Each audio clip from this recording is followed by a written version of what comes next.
ಆಗಿತ್ತು, ಆಗ್ಯದ. 2-1 ಆಗಬಾರ್ದಾಗಿತ್ತು. ಅದನ್ನು ಕಾನೂನು ಮಾಡೋದಕ್ಕೆ ಹಚ್ಚಿದವರು ನಮ್ಮ ಹಿಂದಿನ CJI ಚಂದ್ರಚೂಡ್ ಅವರು. ಆ್ಯಕ್ಚುಲಿ ಅವರು ಅದನ್ನು ದಾರಿ ಹುಡುಕಬಾರ್ದಾಗಿತ್ತು. ಇಲ್ಲ, ಮೊದಲು ಆಜ್ಞೆ ಮಾಡಿದ್ರು, ಅವರು ಆರ್ಡರ್ ಹೊರಡಿಸಿದ್ರು. 1 ಪ್ರಧಾನಿ, 2 ನ್ಯಾಯಾಧೀಶರು, 3 ವಿರೋಧ ಪಕ್ಷದ ನಾಯಕರು ಅಂತಾರೆ.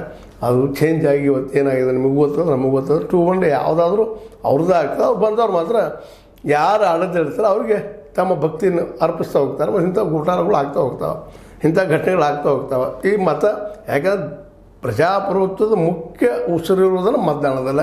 ಅದ ಪ್ರಜಾಪ್ರಭುತ್ವದ ಆಸರ. ಇವತ್ತು ಅದ ಇದೆ ಭ್ರಷ್ಟ ಆದಾಗ, ಯಾರಿಗೂ ತಮ್ಮ ಬೇಕಾದವ್ರಿಗೆ ಆಗುವಂಥ ಪ್ರಸಂಗ ಬಂದಾಗ ಸಹಜವಾಗಿ ಈ ಸಂದರ್ಭದಲ್ಲಿ ಎದ್ದು ನಿಲ್ಲಬೇಕಾಗಿದೆ. ಅದು ಗೆದ್ದು ನಿಂತಿದ್ದಾರೆ ರಾಹುಲ್ ಗಾಂಧಿಯವರು.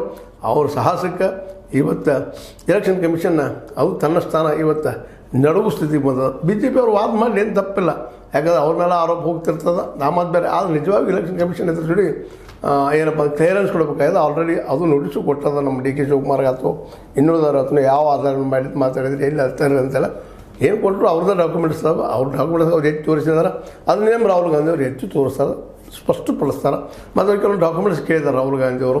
ಅವು ಏನು ನಮ್ಮ ಫೋಟೇಜಸ್, ವಿಶೇಷವಾಗಿ ಕ್ಯಾಮ್ರಾ ಇಟ್ಟಂಥವು ಅಥವಾ ಒಂದು ಏನು ನೀವು ಅಂತೀರಿ ಅದಕ್ಕೆ ಈ CCTVಗಳನ್ನು ಇನ್ನುಳಿದವುಗಳನ್ನು ನೀವು ಅವ್ರಿಗೆ ಕೊಟ್ಟು ಬಿಟ್ರಪ್ಪ ಅಂತಂದ್ರೆ ಡಾಕ್ಯುಮೆಂಟ್ಸ್ ಅಥವಾ 17C ಅನ್ನೋ ಫಾರ್ಮದೆಲ್ಲ ಡಾಕ್ಯುಮೆಂಟ್ಸ್ ಕೊಟ್ಟರೆ ಅಂದ್ರೆ ನಿಶ್ಚಿತವಾಗಿ ಅವ್ರು ತೋರಿಸೋದು ಹೇಳ್ತಾ ಇದ್ದಾರೆ. ಇನ್ನು ಎಲೆಕ್ಷನ್ ಕಮಿಷನ್ ಬಿಟ್ಟಂಥ ವಿಷಯ. ಬಟ್ ಇದು ಮಾತ್ರ ಇವತ್ತು ಒಂದು ಅತ್ಯಂತ ಏನಪ್ಪ ಅಂದ್ರೆ ನಮ್ಮ ಪ್ರಜಾಪ್ರಭುತ್ವ ಉಳಿವಿಗೆ ದಾರಿ ಆಗ್ಬೋದು ಅಂತ ನಾವೆಲ್ಲರೂ ಗೆಸ್ ಮಾಡ್ತಾ, ಈ ಒಂದು ರಾಹುಲ್ ಗಾಂಧಿಯವರ ಮಾಡಿದಂಥ ಈ ಕೆಲಸಕ್ಕೆ ನಮ್ಮೆಲ್ಲರ ಸಪೋರ್ಟ್ ಇರಲಿ. ಜೊತೆಗೆ ಅವರಿಗೆ ಅವ್ರು ಮಾಡುವಂಥ ಕೆಲಸಕ್ಕೆ ಯಶಸ್ವಿಗಲಿ ಅಂತ ಹೇಳ್ತಾ, ಮತ್ತು ಪ್ರಜಾಪ್ರಭುತ್ವ ಉಳಿಲಿ ಅಂತ ಮತ್ತೊಮ್ಮೆ ಬಯಸ್ತಾ, H60 ನ್ಯೂಸ್ ದೇಶದ ಸತ್ಯದ ಕೈಗೊಂಡು ವಂದನೆಗಳು.